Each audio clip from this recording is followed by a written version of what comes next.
राधे श्याम। भक्तजनों, आइए एक कपोल कथा आज श्रवण कीजिए। एक बार हम 4 मित्र किसी स्थान पर भ्रमण के लिए जा रहे थे कि कुछ कुत्तों ने लड़ते लड़ते हमारा पीछा किया। हमारे मित्र ने एक डंडा उठाकर उन्हें भगाना चाहा तो उसमें से एक कुत्ता मनुष्य की आवाज में बोला, अरे भाई साहब, हमें मत मारो। हम दंग रह गए कि कुत्ता और मनुष्य की आवाज में बोल रहा है। उससे पूछा, अरे कुत्ते, तुमने भाई साहब कैसे बोला? तो वह कुत्ता कहता है, हम कुत्तों का तो स्वभाव ही है काटना भौंकना, भगवान ने हमें ऐसा बनाया है, पर तुम मनुष्य होकर भी हमेशा भाई भाई का गला काटने को तैयार हो जाते हो, थोड़ी सी भूमि के लिए, थोड़े से धन के लिए, जरा सी बात में गाली गलोच, आपस में झगड़ना, तुम्हारा स्वभाव कुत्तों से कम थोड़ी है। उसकी बात पूरी नहीं हुई कि वहां से एक गधा गुजर रहा था। गधे ने आवाज दी, केम छो? केम छो, कैसे हो? ने क्या बात है? तो कहने लगा, भाई साहब कैसे हो? भाई तुमने हमें भाई साहब कैसे बोल दिया? मित्र ने उनसे पूछा। उत्तर देता है गधा, कहता है, हम पशु गधे बोझा ढोने के लिए बने हैं, परंतु तुम मनुष्यों के लिए, मनुष्य देह ये बोझा ढोने के लिए नहीं बनी, परंतु तुम भी संसार का बोझा ढो रहे हो। व्यर्थ में बस धन संपदा कमाए जा रहे, जो आपके काम आनी नहीं आनी, झूठ फरेब छल कपट करके कैसे भी संसार का बोझा ढो रहे हो। इसलिए तुमसे बड़ा गधा कौन होगा? जो अपने योग्य कर्म नहीं कर रहा है वो बड़ा गधा, और बोझा भी ढो रहा है इसलिए गधा। तो तुम तो डबल गधे हो, हम सिंगल गधे। उसकी बात पूरी नहीं हुई, इतने में एक ऊंट आ गया। ऊंट हमसे ही बोला, बड़े भैया कैसे हो? हम चौंक गए। हमारे मित्र ने उनसे कहा, भैया तो भगवान का भजन करते हैं, भगवान की कथा सुनाते हैं, तुम ठहरे ऊंट, और तुमने भैया को, तुमने महाराज को भैया कैसे कहा, ये बताओ। पकड़ लिया उसको, ऊंट को। ऊंट कहता है, संसारी लोग थोड़ा सा धन मिल गया, वैभव मिल गया तो गर्दन ऊंची करके चलते हैं। हमारी तो गर्दन भगवान ने ऊंची बनाई है, तो हमें गर्दन करके ऊंची करना हमारा स्वभाव है, परंतु मनुष्यों की गर्दन ऐसी नहीं बनाई, परंतु थोड़े से धन और वैभव के घमंड में गर्दन ऊंची करके चलते हो, और ये महाराज अपने ज्ञान के घमंड में गर्दन ऊंची करके चलते हैं, इसलिए ये हमारे बड़े भैया और हम छोटे भैया। उससे वार्तालाप चल ही रही थी, इतने में सुअरों का झुंड आ गया। सुअर, हाओ सुअर, भी आ गए बहुत सारे।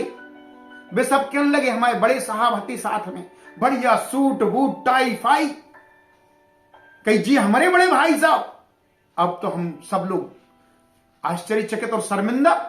अरे अबे कुत्ता, ऊंट, गधा भैया कह रहे थे, अब तो जो सुंगरा आके कह रहा है भाई साहब हमारे मित्र से।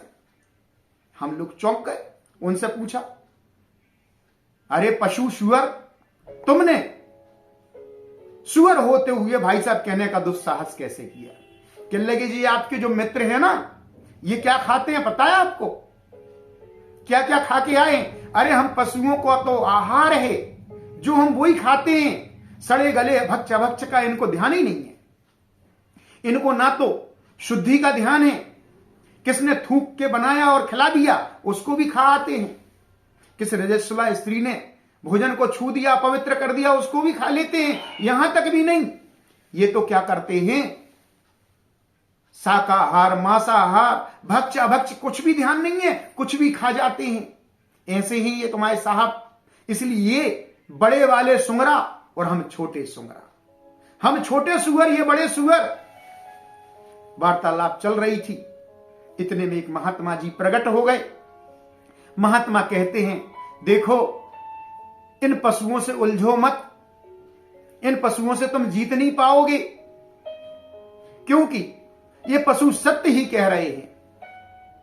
अरे हमें मनुष्य देह परमात्मा की प्राप्ति के लिए मिली है, और मनुष्य भटक गया है, पशुओं जैसा कर्म करने लगा है, कुत्ते के जैसा कर्म कर रहा है, गधे के जैसा कर्म कर रहा है, ऊंट के जैसा, यहां तक कि सूअर के जैसा कर्म कर रहा है। इसलिए ये पशु भी हमें देखकर हंसने लगे हैं, उपहास कर रहे हैं कि इतनी सुंदर मनुष्य देह मिली हुई है। परंतु मनुष्य देह पाकर भी जो हम कर्म कर रहे हैं वो मनुष्यता के लायक नहीं है, इसलिए मनुष्य कहलाने का हमें अधिकार नहीं। अकामः सर्व कामो वा मोक्ष कामोदार्धी तीव्रेण भक्ति योगेन यजेत पुरुषम परम। अरे मनुष्य का धर्म है कि परमात्मा की उपासना करे, परंतु मनुष्य शरीर पाकर भी जो परमात्मा की उपासना नहीं करता वो सावधान हो जाए। 84 लाख योनियों में जाने के बाद बड़ी मुश्किल से मनुष्य शरीर मिला। वो केवल मनुष्य शरीर एकमात्र एक ऐसा माध्यम है जिसके द्वारा परमात्मा की प्राप्ति की जा सकती है। परंतु यह मनुष्य शरीर पाकर भी यदि हम पशुओं की तरह कार्य करेंगे तो पशु भी हमारा उपहास करते हैं। इसलिए भक्तजनों, मैं आप सभी के चरणों में प्रार्थना करता हूं कि मनुष्य तो बन जाओ, हमारे अंदर जो पशुता के गुण हैं, जो पशुत्व का कार्य हम करते हैं, उसका त्याग कर दो और मनुष्य बन जाएं, मनुष्यता को सीखें, त्रिकाल संध्या करें, अपने मन को देखें, अपने कर्मों को देखें, विचार करें और अपने अंदर सुधार करें।